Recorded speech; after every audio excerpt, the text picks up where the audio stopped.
I'm Deja. I work at the Yarn Barn of Kansas, and I am the dyer behind Lucky Duck Fiber Co. Growing up, I was a kid to non-crafty people. All the time. I'm, out with my grandmother, who is very nature-y lady, but not crafty at all. Doing a lot of stopping, picking up rocks, looking at this, looking at flowers. And I was that kind of kid. So I have always been fascinated with color and kind of trying to capture the things that I see. I'm not a painter. I don't draw. But I do have an affinity for color. I started in high school. I started knitting. I felt like I need a hobby. I need to figure out how to do something. And for whatever reason, knitting was it. I started knitting, and then I got into spinning.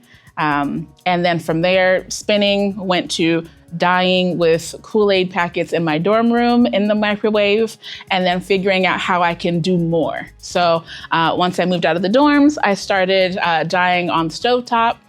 Fast forward a little bit. I started working at the Yarn Barn a couple of years ago and would occasionally bring in things that I've knitted or that I've woven. But then I started bringing in things that I had dyed. And this scarf is one of those things. I bought my first house, first and only, bought my first house a couple years ago, and I live in a town called Tecumseh. It is, I'd say, country adjacent. We've got lots of space and big, beautiful skies. The amount of photos I have in my phone of just the sky outside my house, it's a lot. I have folders of that stuff. I took a picture one day of the sky outside my house, and I said, okay, this has to be something. I've got to turn this into yarn. So I took the picture, got some pretty good colors, really happy about it, spun it up and made this scarf. I crocheted this one, and the colors are kind of mixed together, which I like, but it does go from that yellow to orange to blue, just a really pretty early morning sky. I brought this into work, and I had a coworker who was just like, okay, I would buy fiber from you. Why don't you sell it? And I tend to think okay, well, anybody can do it. It's not that special. But thinking about it, I do look at things. I see things around the world, and I focus in on certain colors, and I'm like, okay, that's what I want.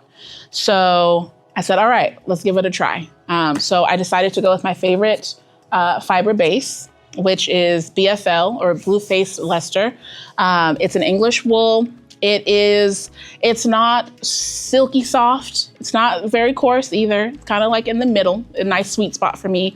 It's got a pretty long staple length. If you're not a spinner, it's a good wool. It is easy to spin with. It's pretty well behaved, and it doesn't really pill, which is top tier for me. In addition to deciding, okay, I'm gonna go ahead and start dyeing fiber, I decided to get ducks.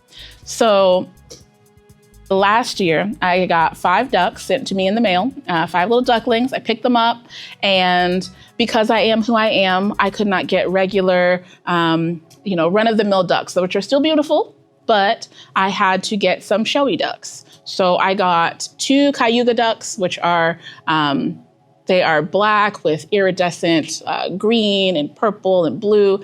Gorgeous. I got them. I got a blue Swedish duck, and she is orange. No, I got a blue Swedish duck. She's not orange. Her feet are orange, and she's gray and black and white. Also gorgeous. And then I got 2 Welsh Harlequin ducks.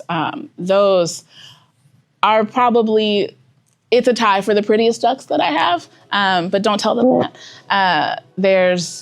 They range between a light, beige color with some dark spots and teal and purple, and they're the showiest of the ducks. And I decided, all right, I've got these ducks. I'm going to start dyeing fiber. And since I got the ducks, I've just become duck obsessed. So I said, all right, let's do Lucky Duck. And I started dyeing things based on the girls. So this one is Afternoon Swim. So this reminds me of the first time that I put them in a pool of water. If you don't know, ducks have they're waterfowl, but they have a certain amount of time before you can actually put them in water where it's safe and they won't, they can, dry off and all that kind of stuff. So their first swim was very fun. I was in my driveway, had a pool set up for them, and they were just splashing around and having all the fun. So this reminded me of just beautiful blues that just reminiscent of their very first swim. Then we have duck feet orange, because my blue Swedish duck has orange feet. And I think it's beautiful. I do have one of my Welsh Harlequin ducks is feisty. Her name is Pip, and these are her colors. We've got some browns. We've got a little bit of like flashes of green and teal and things like that. And each one of these is kind of as unique as she is. She's sweet, but she's a little spicy as well. This one, I said I live in Tecumseh. I'm always taking pictures of the sky out there. This one, I did take a picture of the sunrise one morning, and it was these intense colors of just golds and pink and purple. And I was like, all right, this is Tecumseh sunrise. So it reminds me of, my new home. I make things that are repeatable, but I also still have to have fun and be a little bit just like, let's add a little bit of this, and a little of that. So I have some things here that are just, I have things in my mind. I'm like, okay, I evoke a feeling, and I'm like, all right, let's throw these colors in there and mix things and play with it and see how it goes. So then I end up with things like this and things like this, things that are not my normal. I usually go for like bolder colors, but I also like kind of like softer things as well. And this just allows me to play around with color, kind of like get some things out of my head, a color journal, if you will. With the ducks, they will eat anything that is green. It is their favorite thing to eat. So if it's lettuce or cucumbers or even grass, if you're short of green things to give them, grass will do. So that led me to creating this colorway called Our Favorite Snack. So anything green, this is my girls. Also, I am obsessed with blueberries. I went blueberry picking for the first time last year and got them a couple of blueberries of their own. And in addition to eating them, they smash all of the berries with their big flat feet. So pat, pat, pat, pat, pat, led me to come up with Smash Berry. So this one and with the sunflower fields, the way that I dye these, it's really easy to get a gradient yarn. So this is Smash Berry kind of spun up. If you split it down the middle, spin each, and then ply them, you end up with a nice gradient. So that's Smash Berry. Sometimes my dye process is a little, I need to get some things out and get a feeling out, or, oh my gosh, I saw the most beautiful rock the other day. I have to get this into something. So this leads me to my one-offs, or the ones that are called Oh Duck, as in oh dear, but oh duck. These are colorways that are non-repeatable usually, and are just kind of like in the moment, this is what we're doing, and they're kind of like surprises.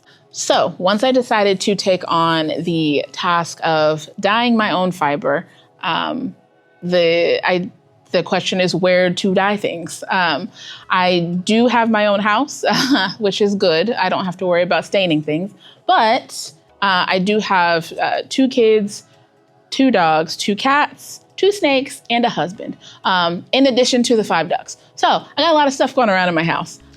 I have commandeered a corner of my kitchen where I can dye things. I dye with acid dyes. So it is It's important that I keep it away from everything else in my kitchen. So there is a kind of like mad scientist vibe going on. I've got gloves, got a respirator mask when I'm dealing with dry dye powder. But my process is I make a solution. So I get kind of my colors together. I make my dye solution. I keep them in mason jars and I put them away. So none of the cats can get to them. Kids don't get to them. The husband doesn't knock them over. And when it is time to do some dyeing, everybody else is out of the kitchen. I do my dyeing.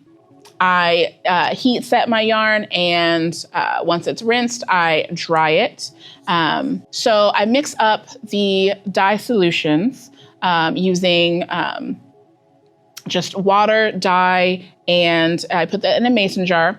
When it is time to do my dyeing, I use pans, and I'll, chain up my yarn or chain up my fiber, put it in there, and I will, acid dyes need acid and heat to set the dye.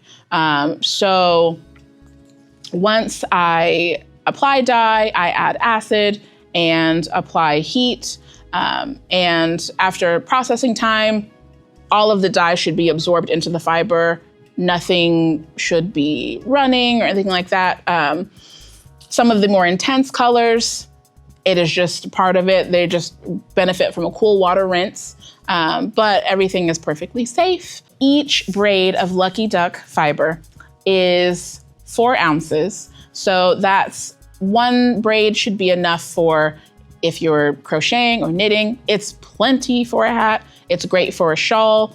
A couple extra braids can make a sweater or a bigger shawl, or you can weave something with it after you've spun it, or you can felt with this. I would love to be able to have my fiber into your home, whether that's if you're felting, spinning, or anything else you decide to do, even if it's just decoration. I spend a lot of time on these things. I put a lot of thought into them and a lot of love. So if you're anything like me and you are a multi-crafter kind of person, I would love to see this stuff made up into something. Kind of like an extension of my creativity into your hands. I want to thank my grandma for always nurturing my creativity and